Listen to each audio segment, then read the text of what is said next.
A leader has to take the risks. Let's try it with my mute button off. Daniel, how you doing? I'm doing great. Thomas Ryan, man. How are you? I'm fantastic. Are we live? We're live, man. AI, sales, you name it, man. So what's going on? How are you? I'm doing fantastic. We've just been so busy over here. What part of the world are you, man? I'm in South Florida. Okay. Nice. So how's the weather right now?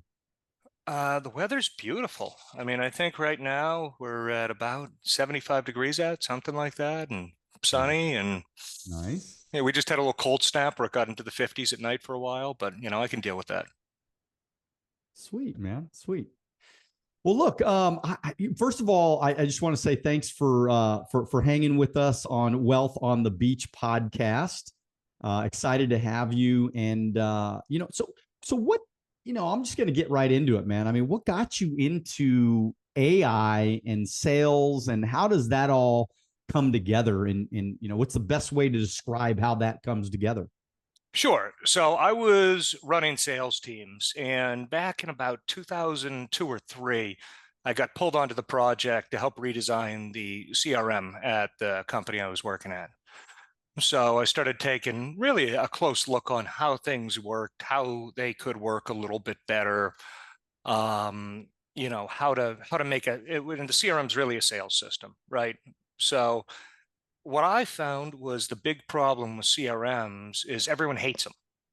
And I'm not talking about upper management. I'm not talking about like the CEO of the company. I'm talking about the actual users, because what ends up happening is everything you do, you now have to document.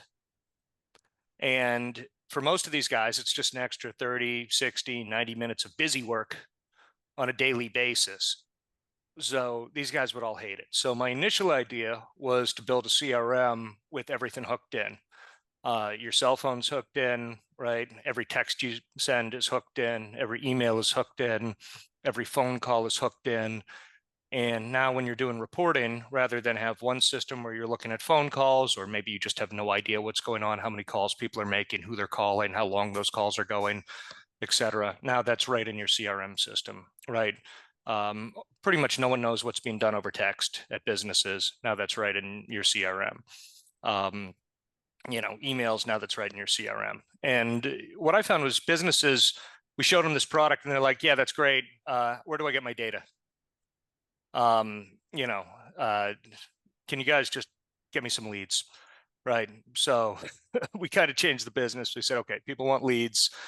And we set this up to basically handle their leads, that we automate using AI, all the lead gen. So we can automate out the emails, we can schedule everything, we can book appointments over SMS, and we're working on the AI for calls, which will actually be able to, basically take someone's information directly over the phone using the AI to, do an insurance claim, to sign someone up for insurance, to sign someone up for, an appointment for anything, right? A doctor's office, for, a contractor to come to your house, for, anything that you may need 5, 10, 15 questions asked, some qualifying questions. The AI will be able to do that, qualify the person, and either set an appointment directly or send them right to an agent. So to some, like if I was a part of the system, I would go in there and I would tell the AI these questions that I want to ask, like the qualifying questions. So does it kind of take me through a process that I have to go through to teach the AI what I want actually done? Yeah, we would actually sit with you and we would have a document and we would say, okay, give us the history of your business, give us a paragraph on what your business does, give us your 5 or 10 key selling points or the reasons why someone should use you, what warranties, what offers, etc. And we punch all of this into the AI. We feed it all in, and that is the source of truth. So it's almost like you're basically prompting the AI everything that it needs to know about this specific client, and then It just still work, basically. That's exactly right. And what are your qualifying questions, right? So what are the 5 questions that you give your sales reps to ask? Because most businesses I was at, it's like, everyone has 5 or 10 questions that they need to ask. And what are the answers to those 5 or 10 questions? And the AI will just keep working until it gets those answers. So if you ask it a question, it can answer any of your questions. We're using ChatGPT and Claude on the back end. So it can answer anything about your business. A few 50 pages of documentation, you can feed it all in. Then we put that into a vector database and we tell the AI where to go. Okay, they want a question on the warranty. Here's the warranty section.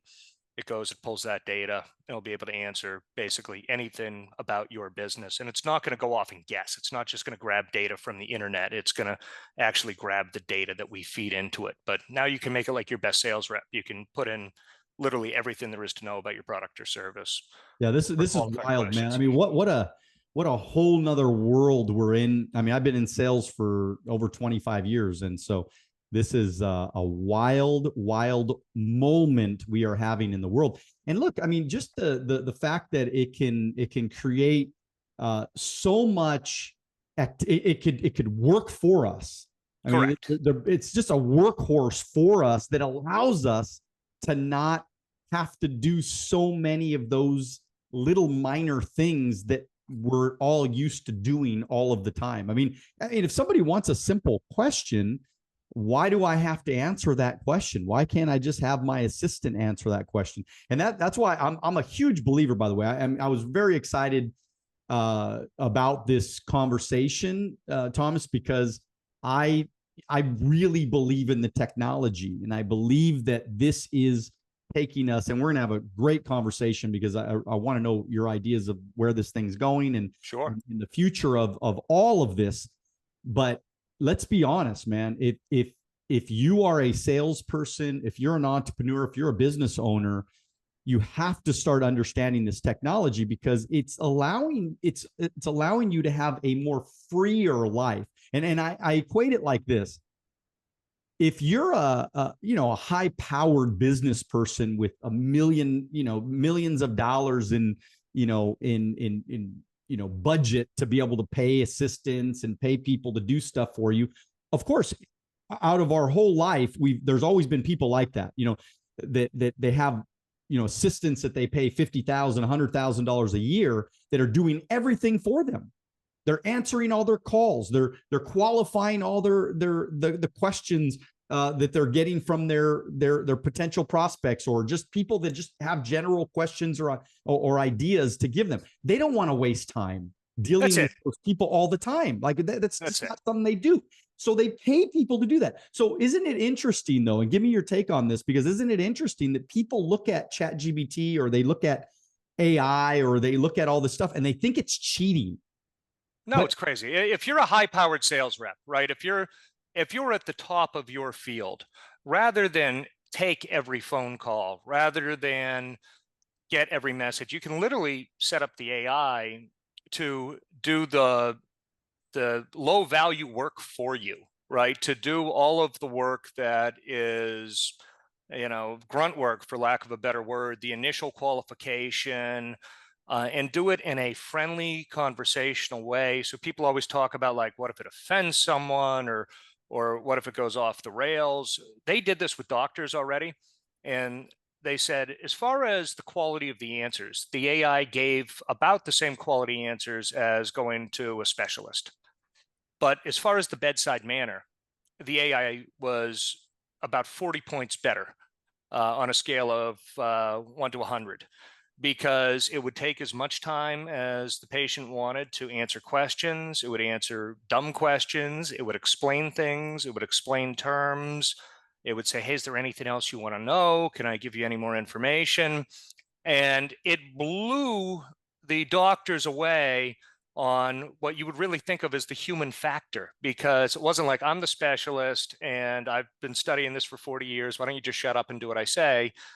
It will actually take the time to go through and do everything with them. Hey, look, I got a great story to tell in this situation, because look, my kids, they make fun of me because I use ChatGPT. I mean, I like using the technology because it helps me explain things even better. I mean, I think I'm a decent writer, but I've never been, that was not my favorite subject. I mean, I'm not an English major, anything like that. So when I write something to anybody, sometimes, well, not every time, but sometimes I'll just take it and I'll throw it in there.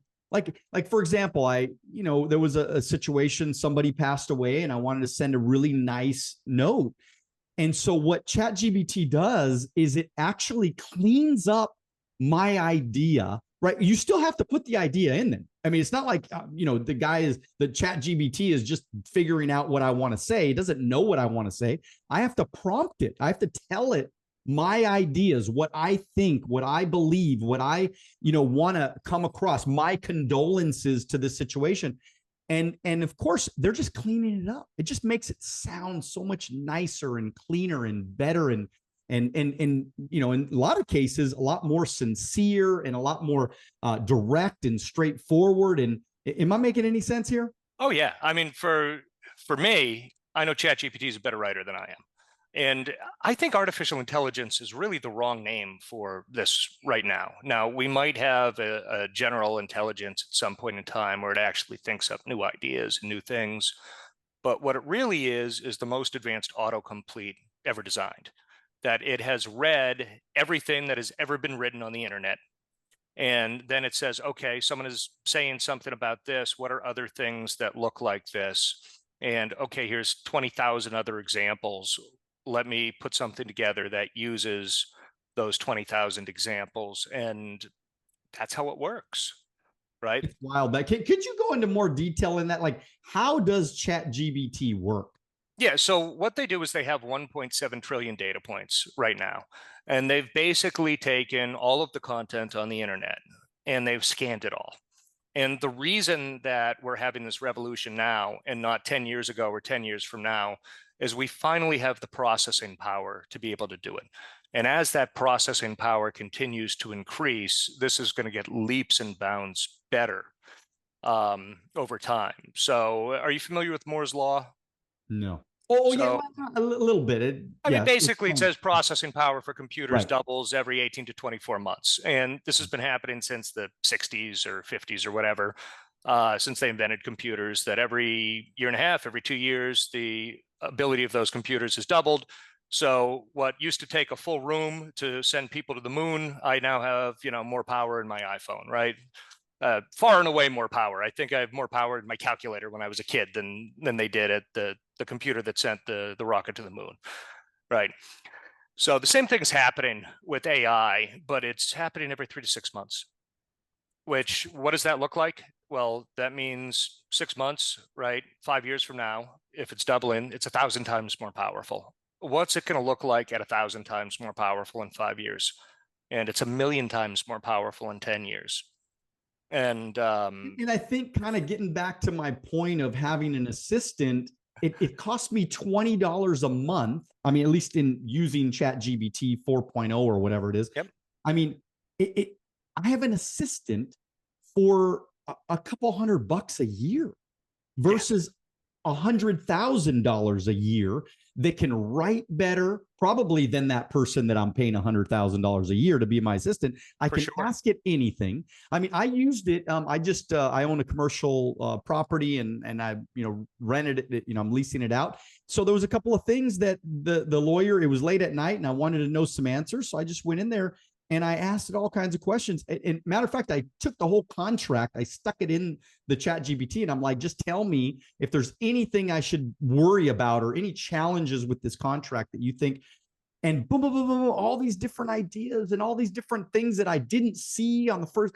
And there's just, it's just so powerful. It's unbelievable. Okay. I have a question for you, Thomas, because I'm telling you this. And it's probably not going to be better than the top lawyer in the field, but it's going to be a hell of a lot better than I am. Oh, right. Absolutely. Or it's probably not going to be better than the top heart surgeon about hearts, but it's going to know more than 99.9% of the general public about anything there is out there. So if you're at the top of your field, start, right? It's a great place to start when you're trying to analyze something. It's a great place to go, okay, here's a foundation, boom, boom, boom, boom. And then you can keep asking from there. And if you feel like you're not getting the best answers, then you go to the professional, you go to the heart surgeon, you go to the whoever, but at least it's a foundation And it's like you said, what's 1.7 trillion or whatever, bits of information. It's just wild, man. Okay, Thomas, because like I said, man, we're going to be here for 3 days because I have so much, because I'm just fascinated by you and I'm fascinated by this technology. Okay, so what are some of the challenges that you had when, developing this program and this app and this business that you put together? So, I mean, you want to talk about being here for 3 days. I could write a book on all the challenges that I've had. So for anyone who's building something new, nothing is easy. Any of these things that looks like an overnight success, I mean, maybe you get 1 in a million that just pops overnight, but, there's probably a lot of blood, sweat, and tears behind it for, working 60 and 80-hour weeks for years. And then, oh my God, it's an overnight success. Right. They don't see all the work that went in and all the challenges. So we had to figure out the best way to advertise the product. So, I can tell you, we had a bunch of issues initially with advertising. We started advertising. We had a bot farm put on us. One of our competitors put a bot farm on us. That was fun. So all of a sudden our conversions went to zero and our cost went up tenfold on Google overnight, and we couldn't figure out what happened. And then we started seeing all the traffic was from places like Moses Lake, Washington, and Cheyenne, Wyoming, and Ashburn, Virginia. And you're like, what do these all have in common? They're like, oh, they all have big data centers for AWS, right? So, there was things like that, and, on all the different advertising platforms. By the way, figure out how to advertise or hire someone who knows how to do it. We're doing things for other businesses where if they don't want to figure out how to advertise, we'll help them with that piece of the business as well. But with the changing TCPA rules, cold outreach is basically going to be dead. If you start texting lists cold, if you start calling consumers cold, they'll start finding you ridiculous amounts of money. And next year, the gloves are coming off with the FTC and the FCC. So that's you think it's going to be, more?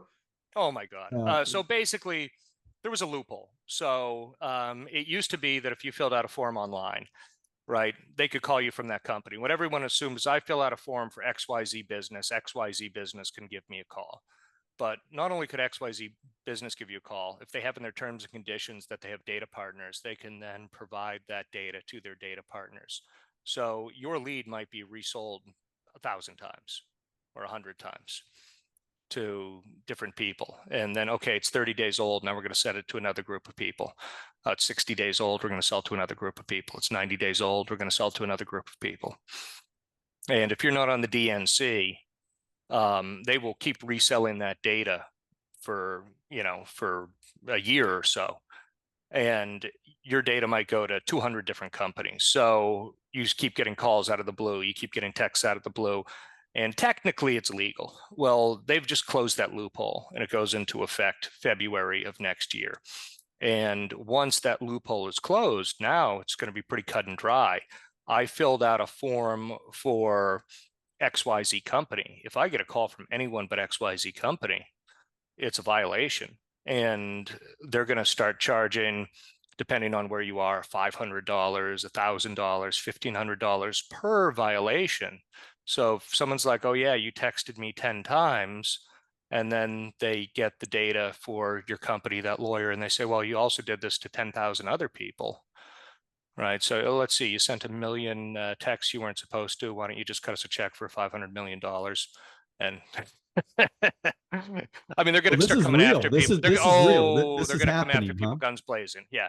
And if you look at the phone companies, they even said like T-Mobile will now charge you $500 if you violate their policies. And again, I think they're giving everyone kind of a grace period of 2024, but 2025, when all of this really goes into effect, unless they change the rules, if you're calling consumers, look out. So now can AI protect us in this situation? I mean, is there any, are they able to check the database before calls go out? Or of course you can, of course. Okay. Right. So I can tell you what we're doing. We're starting everything. We said, okay, we're we're going to make sure that everyone is by the book who's using our system, right? We're not going to do anything that isn't by the book. We had to throw a ton of people off our platform, which is always hard to do because we had a bunch of guys using the platform, and we were like, these guys aren't compliant. They're not following the rules, and we're going to get in trouble. So we had to boot them all off the platform, which, you know, kind of stinks when you have to fire 80% of your customers, right? Which I did a few months ago. You know, we just kicked them all off, and we said, okay, everyone's got to be by the book. Everything is going to start with a form fill. We're going to get a certificate. There's two main companies that are doing it. There's a bunch of others, but there's, you know, two main ones. One's called Janaya, one's called Trusted Form. And you can literally get a screenshot of the person filling out the form. You have to make sure your terms and conditions are right. So we have our own CMS that we built to make sure that we have the appropriate terms and conditions. We have the appropriate legal language that is going up on all the landing pages, and we're building out thousands of landing pages. And anyway, if your language is not right, it's a violation, like in California, if you were to actually take that screenshot that shows the person actually filled out the form. That if you take the 15 seconds video of them filling out the form and you don't notify them properly, you're going to be in violation of the state rules in California, where you could be fined $5,000 per occurrence. So I think the government is really going to start coming after people for these violations. They want to clean everything up. The phone companies have already said you have to register your phone number for any campaign. They're trying to get all the fraud off their networks. And this is coming from the phone companies. It's coming from the government. It's coming from the states, the federal government. So again, what we're doing is we're running an ad somewhere, we have a landing page somewhere, we have an SEO form somewhere, right? Someone fills out that form, that lead will come directly into our system. We'll get a copy of a certificate of them filling out that thing, which we then save for 5 years, which is the statute of limitations on lawsuits. And then we will have the AI start reaching out to it right now via text, where the AI will reach out. Hey, this is Daniel. I'm your sales assistant. We'd like to schedule in for an appointment if there's any questions we need to have asked. Hey, Daniel, do you own your own home? Are you over 65? Or, whatever questions you might need asked, it'll ask those questions. And then if the person qualifies, it books them into an appointment. And if they go dark for a while, it starts following up automatically. Hey, Dan, I didn't hear back from you. Do you still have some time tomorrow? Right. Hey, Dan, you still need help? Right. And then it'll follow up the next day. And it'll just basically keep following up until you either say stop or, show some negative sentiment, like leave me alone. I don't want to do this anymore. Right.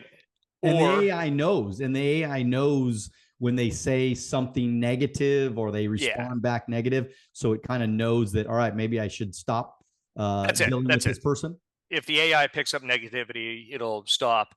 And the other thing that we do is we have some negative keywords in there, right? So if someone's using like any of the banned words from George Carlin, or someone goes, go kill yourself or something like that, it's going to be like, oh, right, let's cut off this conversation here, and then we opt them out automatically.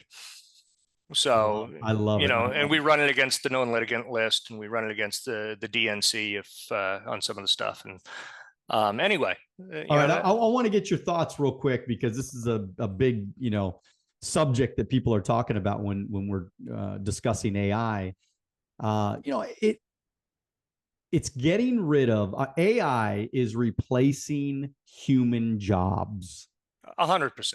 What is your take on that, and where do you think we're going with this? 10 years from now, where are we going to be 10 years from now? If you were to make a solid prediction, give me some examples. I think this is going to lead to the biggest productivity boom in human history.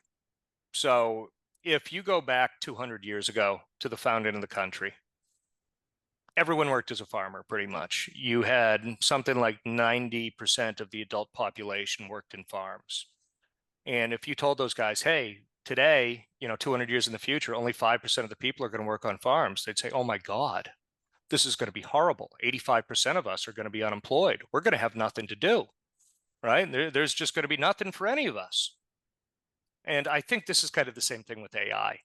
If your job is filling out a form, if your job is answering the phone, if your job is taking one piece of data and taking it from one computer system and putting it into another computer system, you're going to be out of a job. You're going to need to do something else. But it's not like the height of productivity for people. There's other things people can do. There's creative things they can do. There's service jobs they can do. There's, so it's going to change the type of work people do. Anything that you can do on a computer, AI can already do better or will be able to do better in the next year or two. That's it. Hard stop. Anything on a computer, AI will be better than you. Elon Musk was talking about how, eventually we're going to get to the point where people are going to have to get paid by the government, and they're just going to have to tax these mega corporations at such a high rate because there's going to be so many people not working. Do you see that happening? I don't know. I think the type of jobs are going to change. I think what people are doing is going to change. If we're in a society where you have a robot that can clean your home, cook you dinner, right, wash your clothes, put them away for you, and you have computer programs that can handle all of the tasks that you want to do online, and now you can go and do other pursuits that are more interesting to you, artistic pursuits, leisure, whatever it might be. Are we worse off as a society? So where I see this hitting the hardest, where it won't be evenly distributed, is the third world, right? All those call center jobs in India, Pakistan, the Philippines, places like that, a lot of those jobs are going away. My recommendation to anyone, if you're worried about losing your job, learn how to use AI. If you're one of the people who knows how to use these tools, you'll be much more valuable than the people who don't. Yeah, because if you understand prompting, if you understand how to speak to AI and get it to do the things that you need it to do, you're the valuable one. Absolutely. And if you don't know how to do it, ask AI to teach you, because it's literally, what are the best prompts to do this? Anything having to do with computers, the AI is spectacular. Just spectacular. I set up some code. I'm not an engineer by trade. I ran businesses, I've ran sales teams, but I'm not an engineer. I was able to go and, set up things in Python where I'd never touched a line of Python code before, and be like, I'm getting this error. And it's like, oh, you got this error. Well, it must mean this. Here's some new code to handle that error, and boop, I put it in, and then it would run.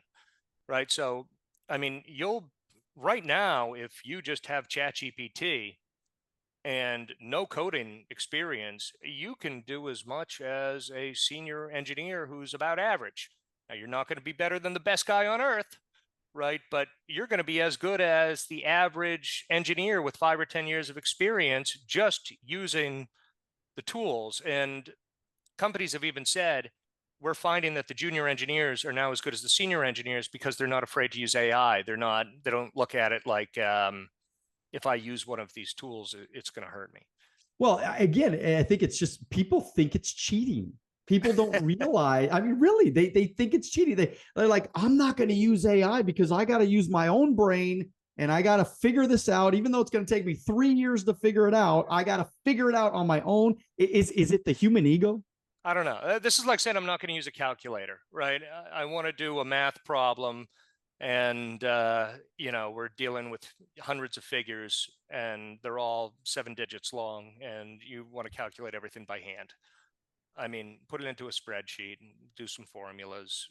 It's the exact same thing. So have you gotten criticism though at any point while you've been building this at all? What's the biggest criticism that you've got because of what you've been building? I think when you're starting a new business, you're fighting irrelevance. You're not fighting the criticism. The criticism comes a little bit later. I can tell you every business that I'm talking to is interested in AI, every single one. If they have more than 10 or 20 employees, they're saying, how can I use these tools? And I don't think you want to be late to this party. I think this is one where you want to be an early adopter. There's, I have an AI group down in Miami, and every one of them says, yeah, I go into the business and we're looking at different things and we can figure out how to save them huge amounts of money in pretty much every single department by automating tasks that people are doing manually right now. And, manual means mistakes, delays, lags, problems. And it's the same thing with following up on leads.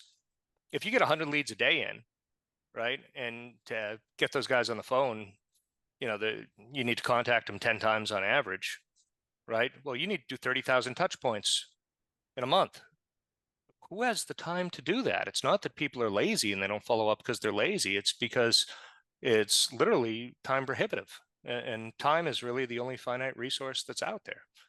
So, you can make your business more efficient by using these tools. And there's also something where if you follow up with people within an hour, your odds of turning that into a sale go up something along the lines of, 20x. So yeah, Well, if it's you're wild waiting because 3, 5, 10 days to follow up, I mean, you're just shooting yourself in the foot.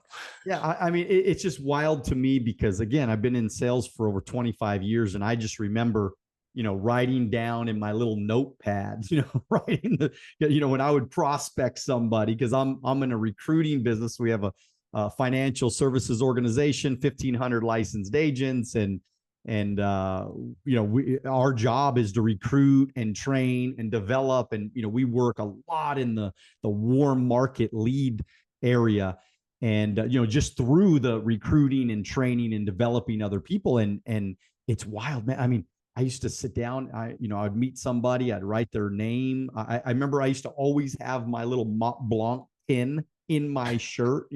I'd have my pager. I had my pager. I had my big Kyocera smartphone, right? I mean, I was always kind of an early adopter with technology and things like that. But I just remember, I'd write it down and then I'd maybe put it in the database later or whatever. And or maybe you didn't. Or maybe you didn't. Exactly. That's the point. It's like, then I didn't, and then I forgot about the person.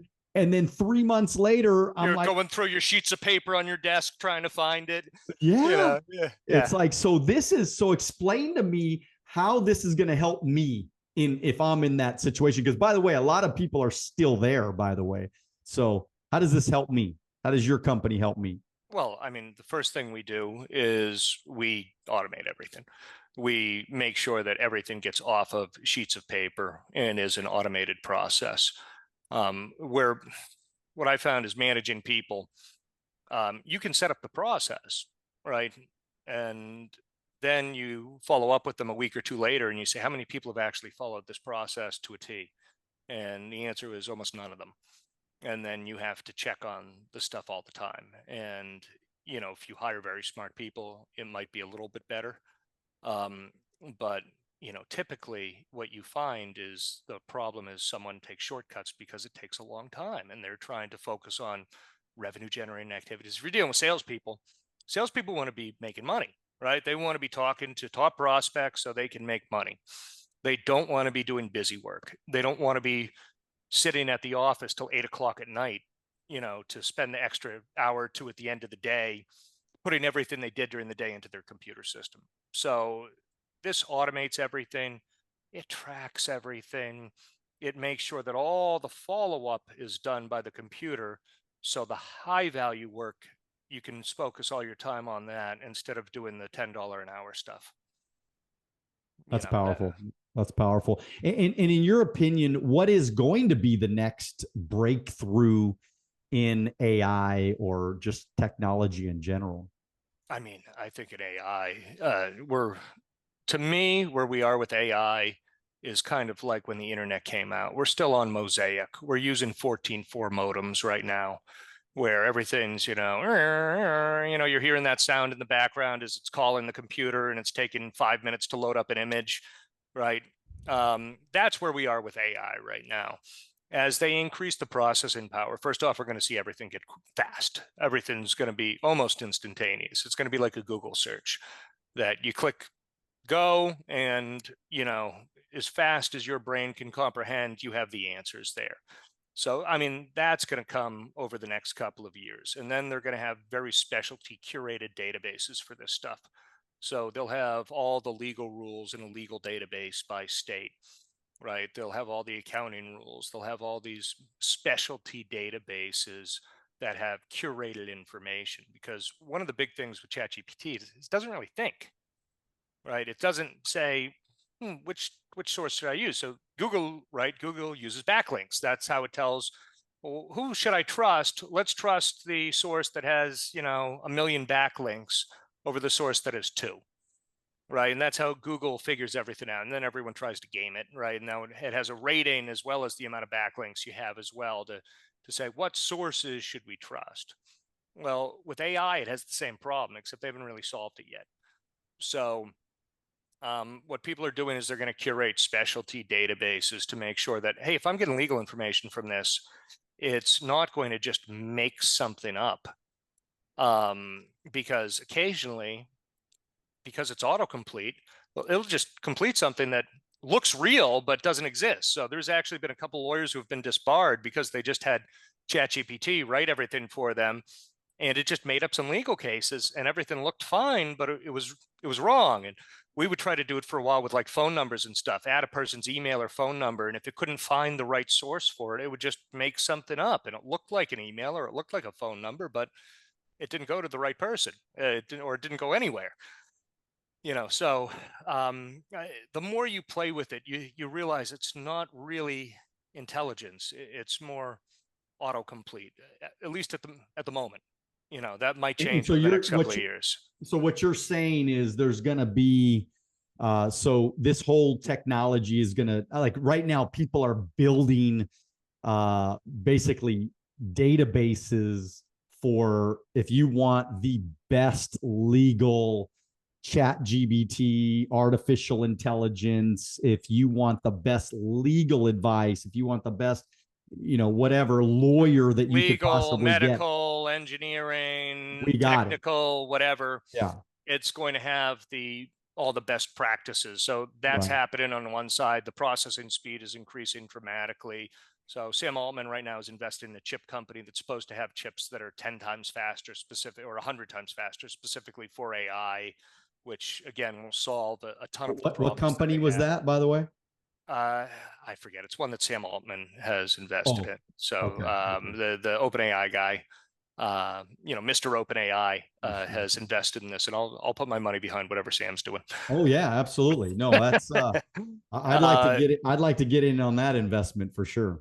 And what I think they're going to start doing is having these things leverage on themselves, is rather than having people try to program the stuff, they're going to teach the AI to program and to self-improve, which, that's where we might see some scary advances that are happening over the next couple of years, where the AI is going to, kind of start writing its own code, writing its own models to improve in ways that we never thought of. What about elections, man? How is this going to influence our elections when now they just had that guy, the president of I think it's Milei, the president of Argentina. I thought it was really interesting. His YouTube video came up and it was him speaking English. And of course, he doesn't speak English.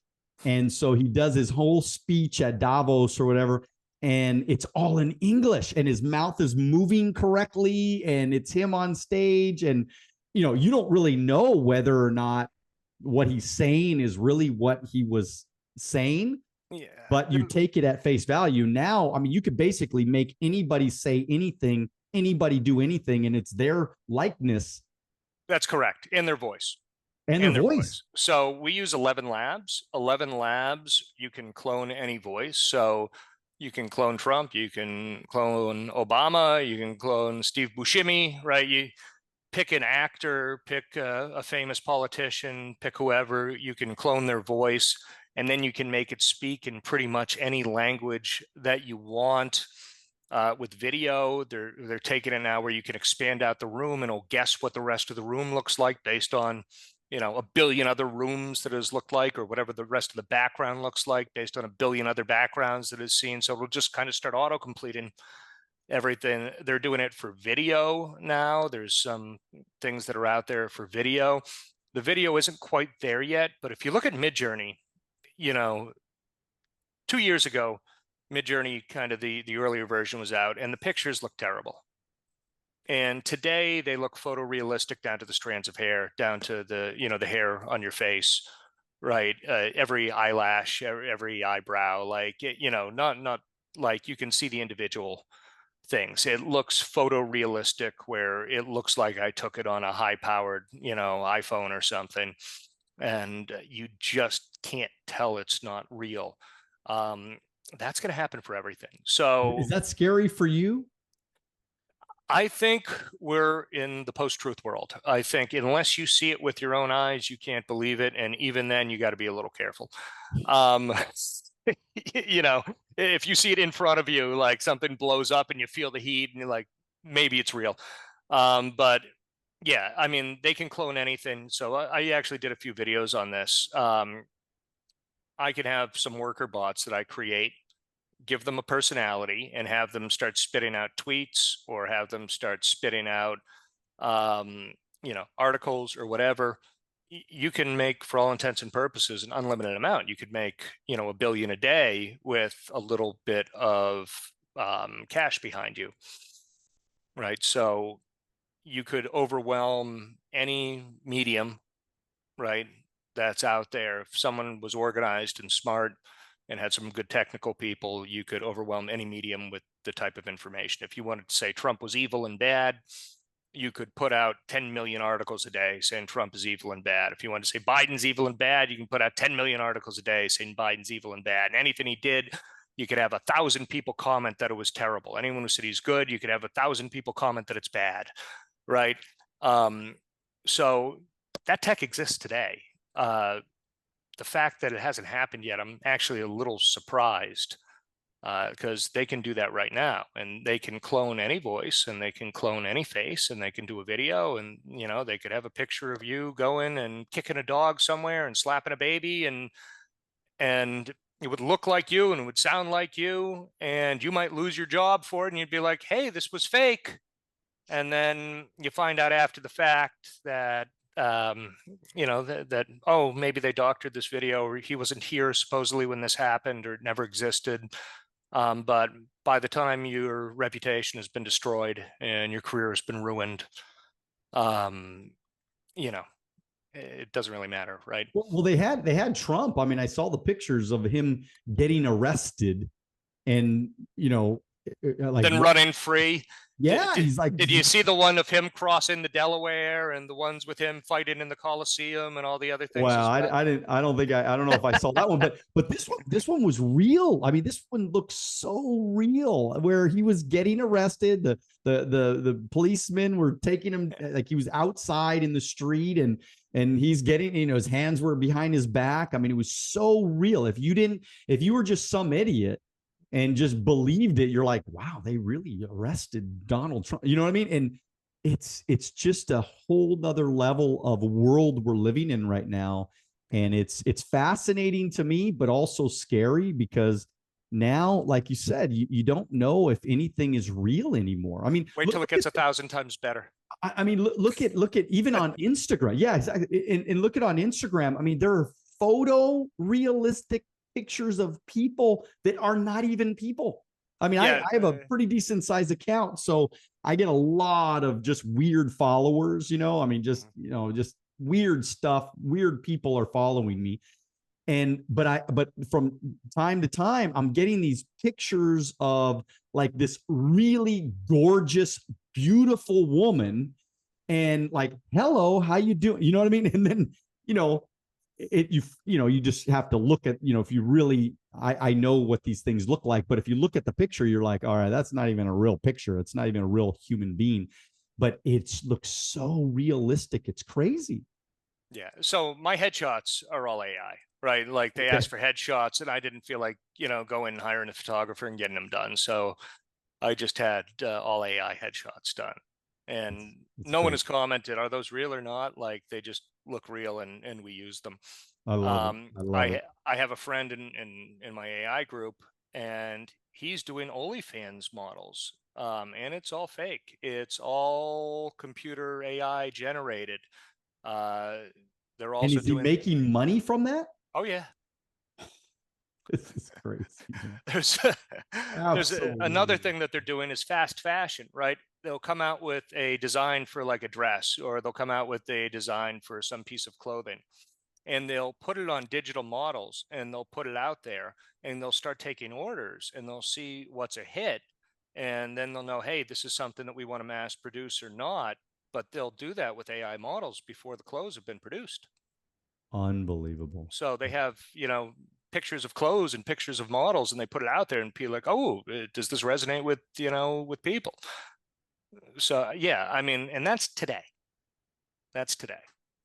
Okay, so biggest mentor. Who's your biggest mentor of your life? I mean, my father. So, he was very successful running some businesses and taught me a lot. And the older I get, the more I realize how correct he was about most things. What type of business was he in? Staffing. I grew up in the staffing business. I was doing staffing since I was 14. So was it easy working with your dad? Not particularly. Did you guys ever argue or fight? Um, you know, not so often. I mean, obviously, your family, you fight every once in a while. But, he ran a tight ship for staff, and everything was regimented. It was like being in the Army. So, that's pretty much how it was. You're going to make your 150 calls a day, and, you're going to hit your numbers, and you're going to make 20 completed calls come hell or high water. And it's, if you don't have your 20 completed calls, don't leave until you're done. And, that was kind of the environment that I grew up in for sales. So is that where Which, you got your discipline from, your dad? yeah, I think that's where I got my discipline. So that would be, kind of the sales environment. But I think that's all changed today. I think that is kind of the old way of doing sales. And now you need to be a little more inventive. You need to, again, if you're going to try to do sales using that methodology today, come 2025, I think you're going to be in big trouble, especially if you're dealing with the consumer. And then even B2B stuff. I remember I had my staffing business for a while, and we were calling the Fortune 500s. And we would meet some of these guys at conferences, and the guys would tell us, oh yeah, I get 300 to 500 calls a day, 300 to 500 calls a day. I turn off my desk phone, right? No one can reach me on my desk phone. If you don't have my cell phone, you're not going to reach me.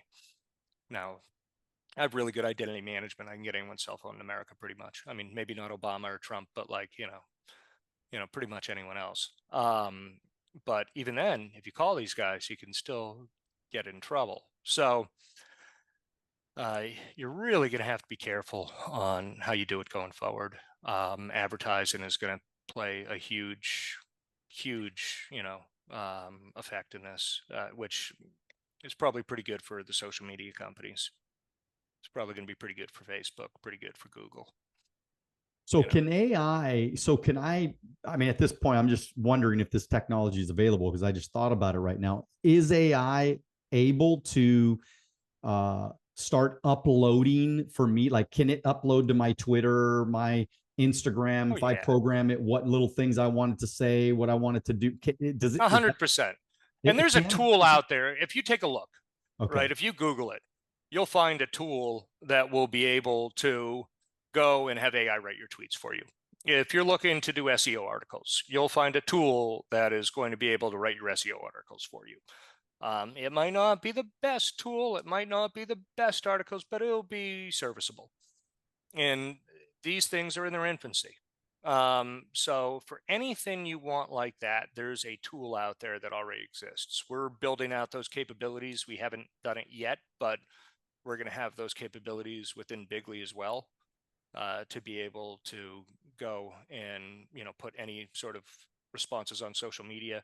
We also have an autoresponder set up. So any bots that we do, any messages that we get in, any text, any email, any SMS, we can auto respond to it. We're going to add that to all the social platforms as well, Facebook, X, Instagram, YouTube, etc. So yeah, but these are solved problems. It's all solved. If you look around, there's someone doing it and they'll charge you 20, 30, $50 a month, whatever the number is. And, you'll be able to do it. But it's doable. Oh, it's done. Yeah. Not doable. It's done. It's done. Solved problem already there. So entrepreneurship, obviously you've been an entrepreneur for a long time, built your own businesses, worked with your father, you've done it all over the years. What advice, that young, hungry, motivated tiger,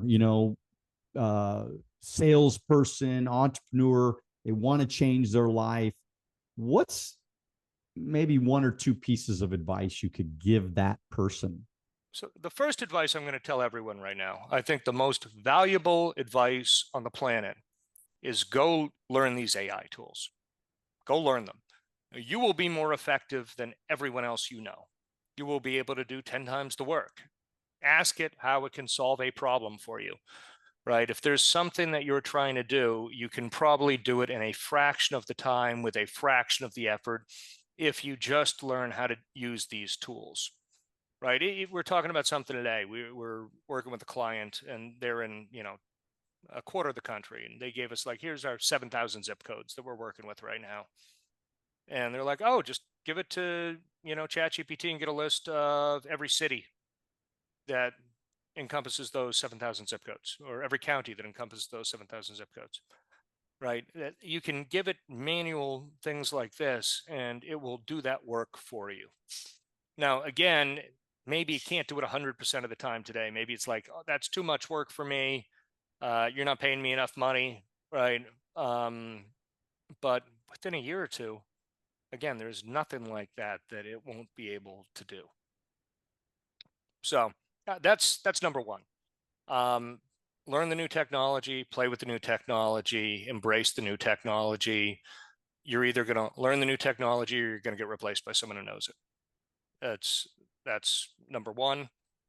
Number two, it's so cheap and easy to start up a company these days. The barriers to entry that were there don't exist anymore. So if you need a graphic designer, maybe you can do an AI tool.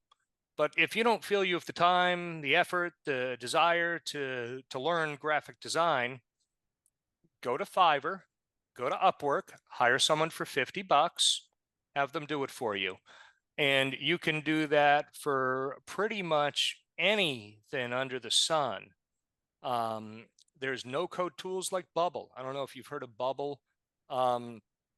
No-code basically is a plug-and-play drop builder for creating websites, right? So, I want to add Google Maps to something. I can drop Google Maps in. And again, maybe you don't know how to figure it out.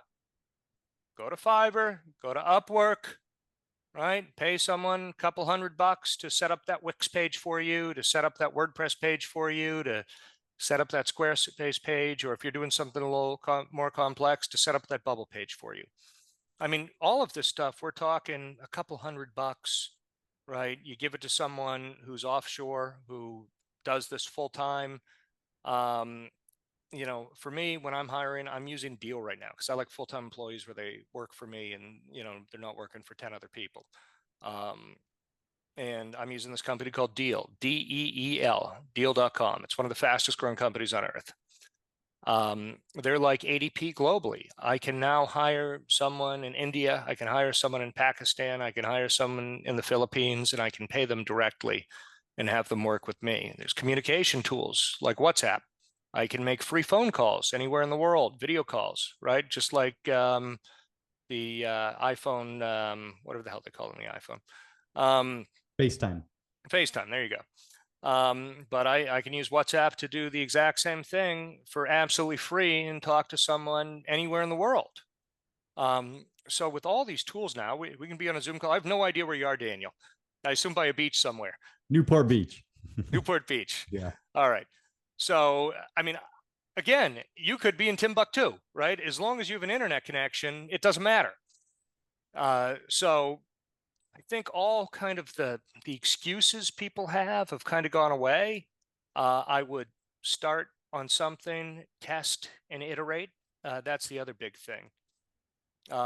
So we use something called the Agile methodology. If we're building, we build a day or two at a time, maybe 3 days if it's a big thing, but you break a giant task down into smaller digestible tasks and you do them one at a time, and then you iterate rather than trying to, eat the whole thing at once, right? If you have a giant plate of food in front of you, don't try to stuff the whole thing in your mouth all at once. You take digestible bites. It's the exact same thing. You break it down into smaller tasks, you test, expect to have problems with everything you do. If you haven't done something before, you're probably not going to be the best guy on earth at it. It's, I don't know if you've seen this curve, like the peak of idiocy is, oh, that looks pretty easy. I'll just be able to do it. I can play basketball like Michael Jordan. Sure. I'll just go out and dunk the ball. And right. You're going to have some growing pains with this stuff. Just start small and test on whatever you do and iterate from there. And that's all it is.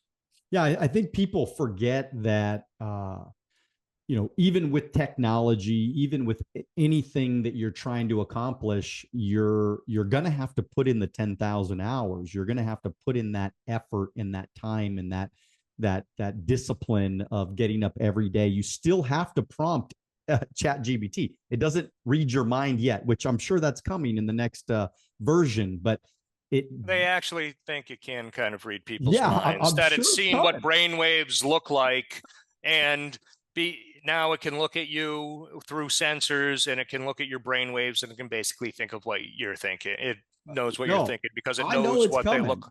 I mean, it can basically read minds at this point. Did you ever watch that it was like a YouTube, I think it might have been on YouTube, and I think it was who plays Iron Man.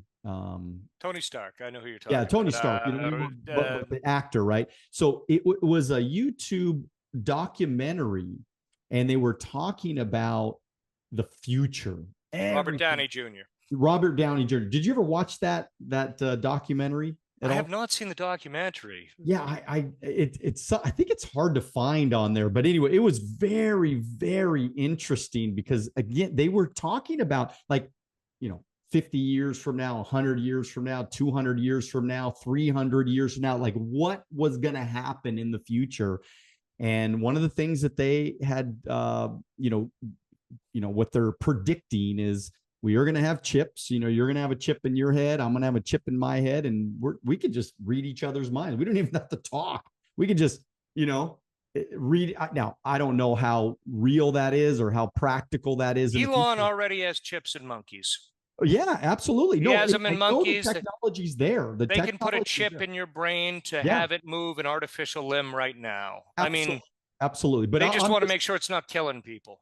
Yeah, absolutely. Yeah. Well, hopefully they test that one out. But I'm saying, this is like they're predicting that 100 years from now, society is just going to be able to just communicate without actually moving your lips. You can communicate with people, and it's happening. You already can. It's already. I could text you right now, and we can communicate instantly across the globe. I'm texting with guys in India and Pakistan all day long. We're communicating. They're however many miles away that is. I guess that's. So to move that from the computer in my hand to a computer in my brain isn't that far a leap. Wild. That is just absolutely wild. What a world we're living in. And the next version of everything is just to me it's I know it scares a lot of people, and I think a lot of people have a lot of hesitancy with this, but I think that happened at any point in the world and in history. Everybody tries to push back. It's kind of like every generation of a child, right? I'm going to fight my parents because they don't know better. I know better. And everybody tries to fight whatever is new. And I'm just making sure everybody understands it. All my audience that watches me every week, for whatever reason, when I got into business at 21 years old, I just, I always looked at what could make my life easier. It's funny to talk about, but before Google Docs came out, I wanted Google Docs. Like I was using Excel, and then I was taking that and I was emailing all those spreadsheets out to my people because I wanted us to stay on the same page, my sales organization, and I wanted us to compete and see our numbers every day. So I would email those out, or I'd print it out on a piece of paper and Xerox it and give it to all my sales, before all that stuff. And then all of a sudden Google Docs comes out, and then now I could just type in the information and then everybody sees it real time. I mean, what an amazing thing that was. Like I never fought when the texting came out. I never fought when the social media came out. I never fought when all these different things came out. I was like, scanner. I was one of the first people to use a scanner in my business because I figured it's better than having a bunch of pieces of paper laying around all over the place. I wanted to scan it, get it in the system. That way it's organized. That way I can go find it whenever I want to. It just all made sense to me. And so what you're doing to me is revolutionary and exciting. And I think that every sales organization or, any company for that matter needs to investigate what you're doing, Thomas, because it's fantastic. And obviously, your shit. You've been very successful at what you're doing and you know what you're doing. And that is exciting. And plus you're trying to do it above board and by the book and trying to protect your clients to not get in trouble in the future. That I think is powerful as well. We're going to have to. If you're not doing it by the book, the government's going to come after you, guns blazing, and they're going to put you out of business. So, and the book isn't that bad. You just have to talk to some guys and follow the rules. So we actually have the TCPA attorney who represents the industry group and goes and talks in front of the FTC and the FCC as our lawyer. Anyway, that's the sort of counsel that you want for doing this sort of stuff. I think that's a valuable protection and a valuable reason why to really check out your service. So, hey, look, everybody, remember that, if you guys could do me a big favor, Thomas, how do we get a hold of you, and where do we go to find your stuff and talk to you and ask you questions or see your website? Give us all that. Detail. Go to bigleysales.com. If you go to bigleysales.com, we literally have a little button on there where you can talk to a sales rep right away. So we make it really easy to get in touch with us. Just go to bigleysales.com and do you have any social media, any Instagram? We got all of it. Okay. I don't even know all the handles off the top of my head, but if you look up Bigley Sales, you'll find us out there on every social media channel that there is. Okay. And I hope that everybody that's watching or listening, go out, reach out to Thomas and say hello to him, and just let him know that you appreciate his time and his effort and his expertise to bring it to Wealth on the Beach podcast. We appreciate you so much, man. And as always, everybody, man, just continue to dream bigger, right? You got to get after it. But then at the end of the day, you got to take action. You got to do something, right? Get out of your own way and do it now. God bless you. We will see you at the top.